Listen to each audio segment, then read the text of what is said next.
Rahim. Assalamu alaikum students. Today we are going to start with a new chapter and it's liquid. As you all know, we have completed with the chapter number 4, that was gases, and it is the fifth chapter and it's about liquids. There are many properties which are interlinked with the gases and liquids, and definitely in the next chapter we are going to start studying the solids chapter. So let's we start with the comparison between solid, liquid and gases. As you can see there, here we have a diagram, and in that we can see different molecules, arrangement of the molecules. First of all, in the first example you are seeing the example of solids, and the molecules you can see they are rigid, they have a fixed shape and they have a fixed volume, and they cannot be squashed. In the next example we have liquid example. Here you can see the molecules are far comparatively, if we are going to compare between solids and liquid.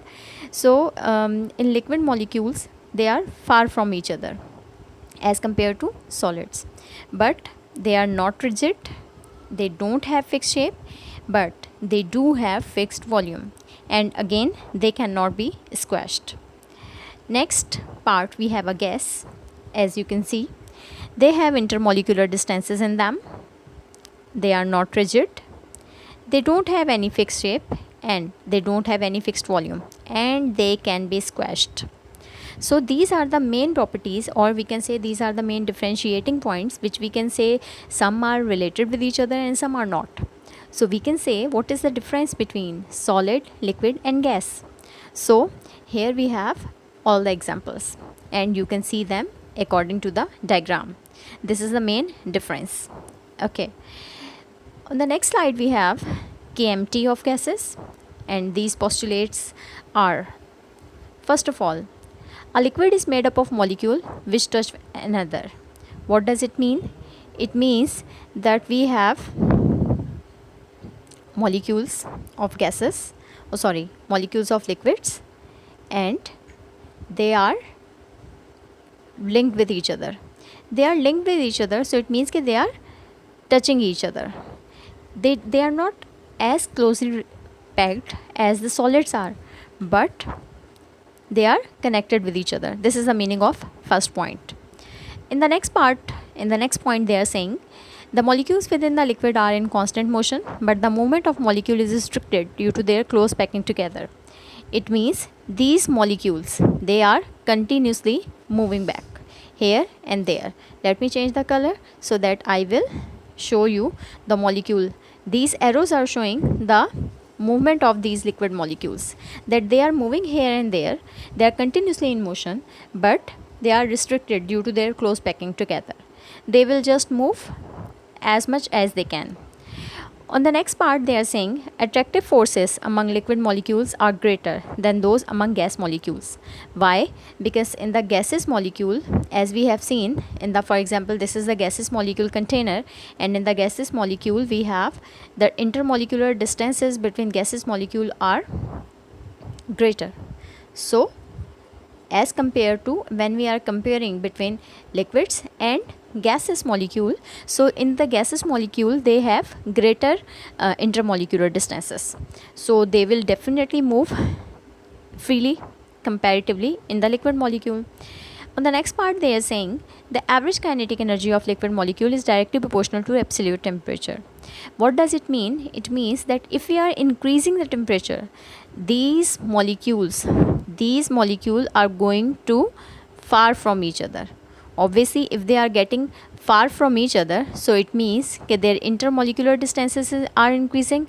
If their intermolecular distances are increasing, so obviously their kinetic energy is also increasing. And the last point is at constant temperature the average kinetic energy is equal to the kinetic energy of vapors of liquid. This is the experimental point, and this is experimental evidence hai, and this is what the statement is: at constant temperature the average kinetic energy of the molecule is equal to kinetic energy of the vapors of liquid. It means that if we are increasing the temperature, so obviously what will happen, the gases will start, the molecules of liquid will start turning into gaseous state, but The liquids do not directly, if we are taking the example of water molecule doesn't directly convert into gaseous state. Firstly it will convert into the vapor state. So they are talking about this thing, that the liquid will start, or the average kinetic energy of the molecules is equal to the kinetic energy of the vapors of liquid. It is equals to this, and ultimately it is going to convert into the gaseous molecule. Okay, now we are going to discuss about the properties of liquid.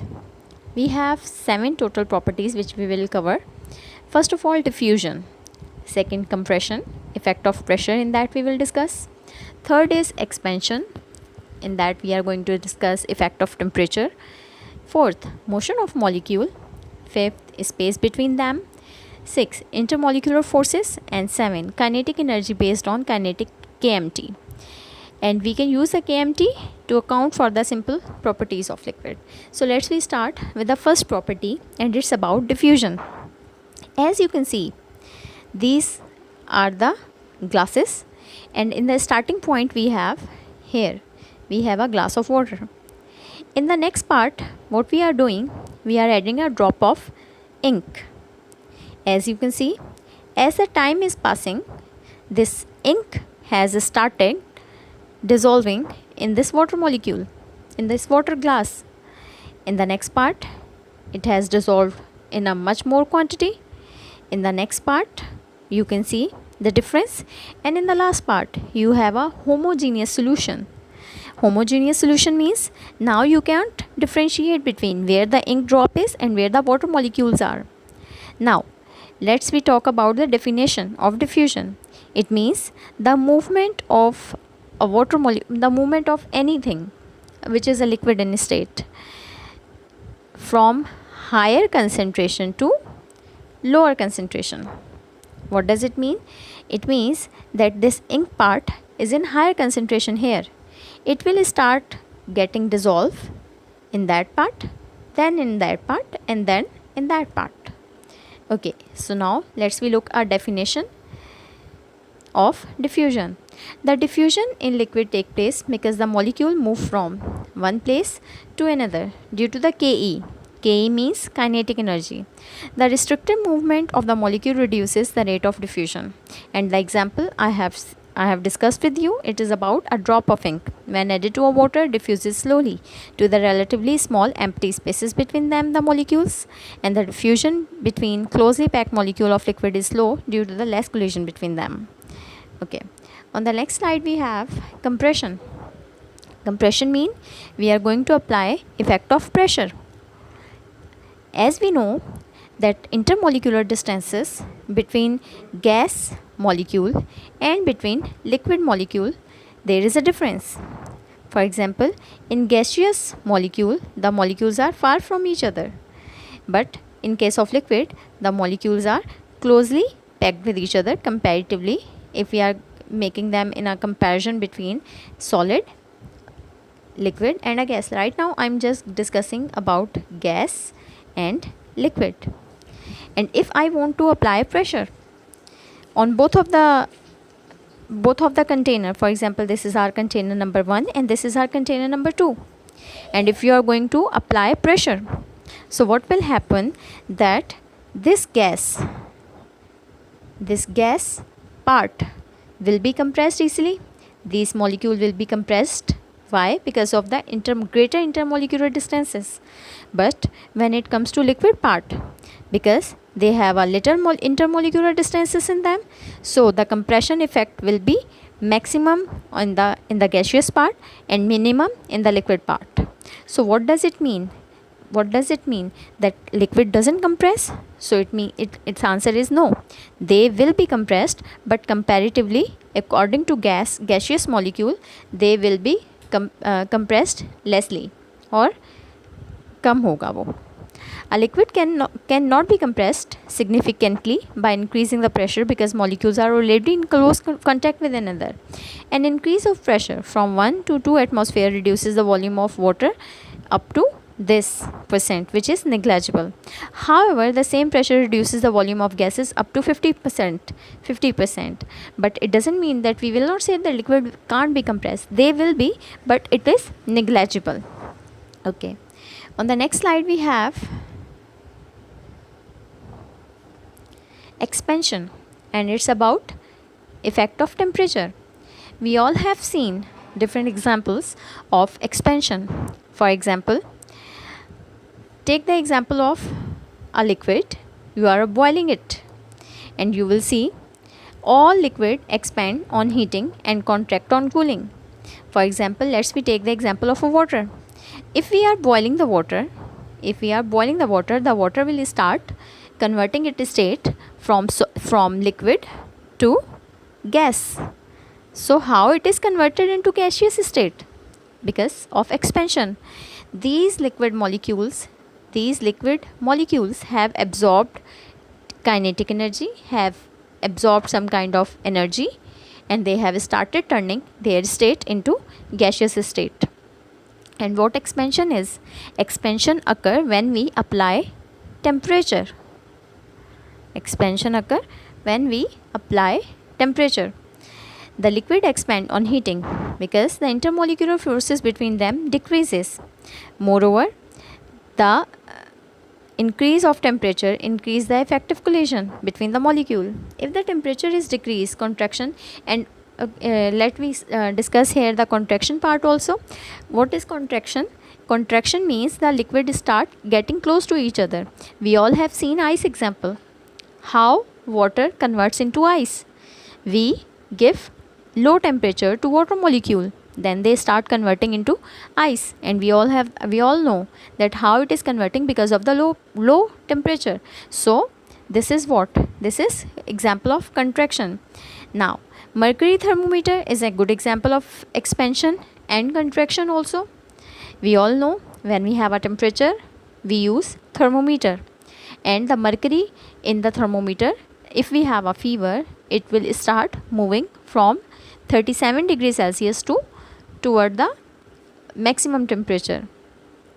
And if you are not having fever, or if you just for example, if you have a fever of 101, so what will happen? After, when you will wash the thermometer, it will start coming back to its original point.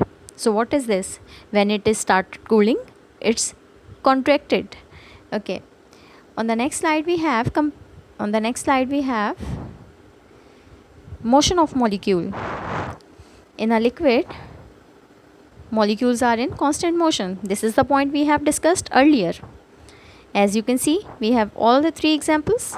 We will see the arrangement of solids, the arrangement of liquid, and arrangement of gaseous molecules also.